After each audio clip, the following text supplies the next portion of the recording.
leaking, but the TSA guys are going to love dying of cancer. Oh yeah, this is fun. Surrounding it, they're all around it. The thing's right there. Well, see, that's kind of the good thing, though. See, evil always gets judged. These guys make excuses. They're going to make excuses about scanning naked children, scanning naked women and men. They're going to make excuses about how it doesn't hurt you. They're the ones that are going to die first. Oh, yeah. 8 hours a day standing around it. And I'm sad for them, but this is what they want. This is what they get. This is a test of the emergency alert system. Let's go ahead and play the clergy response team clip. Now remember, before this became national news, we got the secret documents from pastors who've been recruited by FEMA. We posted the secret documents with FEMA phone numbers. Train your flocks to turn their guns in. Train your flocks to go to FEMA camps. Train your flocks to take forced inoculations. People didn't believe us, just like they didn't believe the MIAC report. Then, suddenly, local news began reporting it, but like it was a good thing. Now, listen, will martial law ever be a reality? And the preachers are there, being paid by the government, faith-based initiative, now continuing under Obama, to tell their flocks to do what they're told by the authorities, and the government's biggest threat is the American people. That's a quote.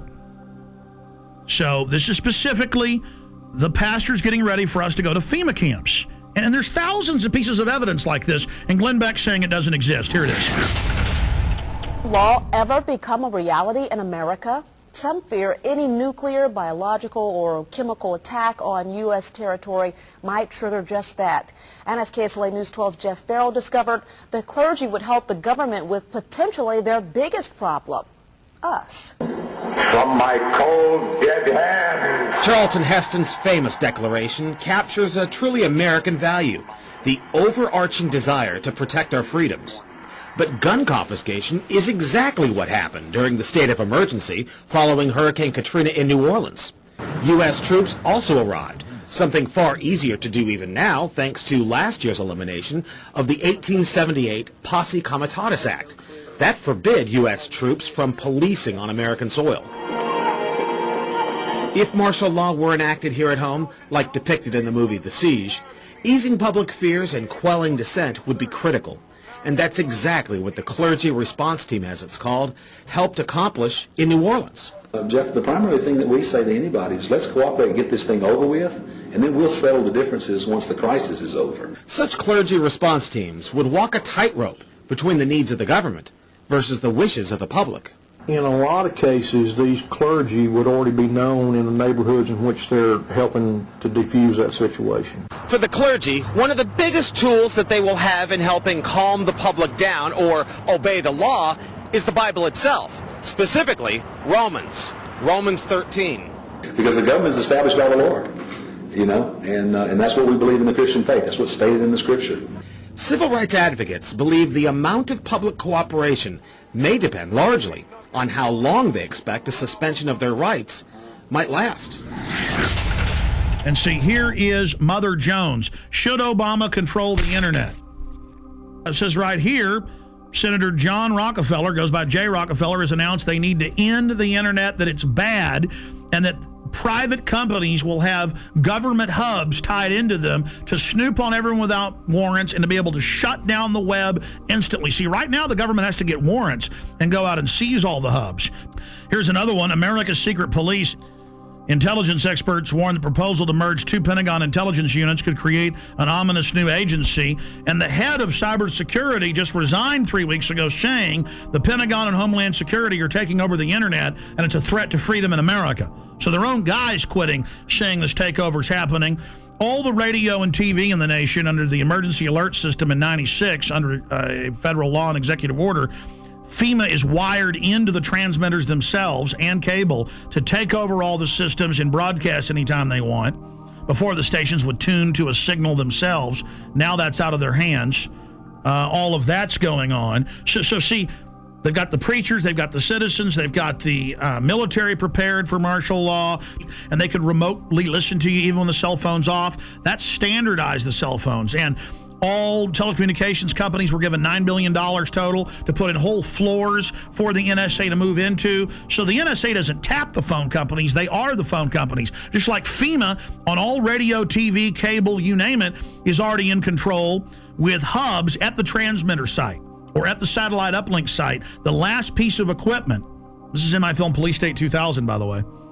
See, I was sitting there talking to the engineer in 1996 at KJFK FM, and he calls me over and goes, look at this, Alex. They're ordering us to do this. Here's all the secret documents. We're not supposed to show this to anybody.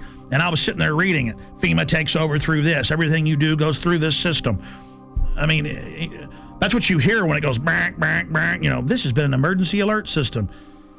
That is a federal test tone going via shortwave radio transmitters, dials in, and takes control of your radio station. And that's what they say right here. During emergencies, when they're rounding people up and arresting them and shooting people, their job is to keep the media shut down. They don't have to come arrest Alex Jones. They hit one button, the internet shuts off. They hit one button, In the not-too-distant future, a self-proclaimed intellectual elite will rule every aspect of our lives. People in the world are content to stay as first or second level maggots. The economy is emerging from the recession. We have to keep geoengineering on the table. Implementation depends on motivation. An alarming and possibly catastrophic disaster. Already the path has been chosen. The design set in motion decades ago. Their endgame? Complete control. Water. Air. The economy. Population and even human logistics will all fall within their purview. The goal? To acquire all the natural resources of the planet and bring them securely under government control. All activities of mankind will be monitored, accounted for, and controlled. Legislation pretending to address concerns about the environment, national security, and financial stability will in fact be used to erode the very foundations of liberty and to enslave the population. This will all happen in the name of security and progress. Alluding to the notion that this is all for our protection, this will not miraculously occur overnight with the sudden proclamation of martial law. It has been happening incrementally for at least half a century. Every law enacted that truncates the Bill of Rights in the name of national security is another nail in our coffin. Through this type of increasingly invasive legislation, the systematic decay of constitutional law becomes inevitable.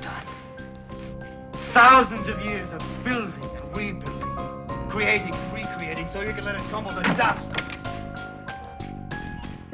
Leaving our essential rights neutered and impotent.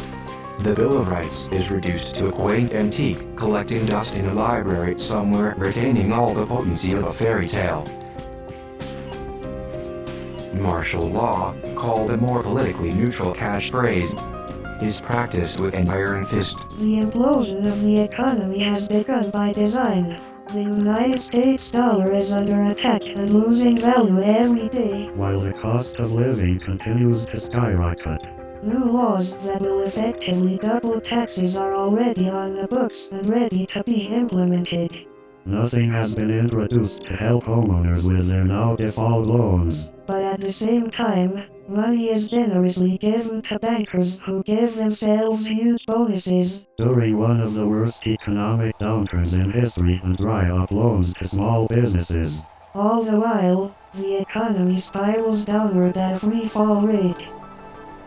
As the citizens of the United States lose their ability to take care of themselves, the government conveniently steps in to save the day. Capitalism gives way to socialism, and then without much notice, into the neo-dark ages of the one-world government-style dictatorship. Once this task has been completed and the control grid is firmly in place, they can play their final trump card. FEMA camps. And by design, we will welcome the salvation with open arms, as any alternative will surely seem like suicide. Once we've been properly enslaved, they gain control over the rest of Earth's natural resources. Humanity. America, here's what you need to know tonight. I'm, basically a rodeo clown. If you have any kind of fear that we might be headed towards a totalitarian state, look FEMA trailers, FEMA prisons, FEMA camps. I want proof. If they exist, I want pictures. I lost sleep last night worrying about this story, thinking about this story. But when I see, 9/11 victim family on television or whatever, I'm just like, oh, shut Well, up. yesterday we talked about debunking conspiracy theories.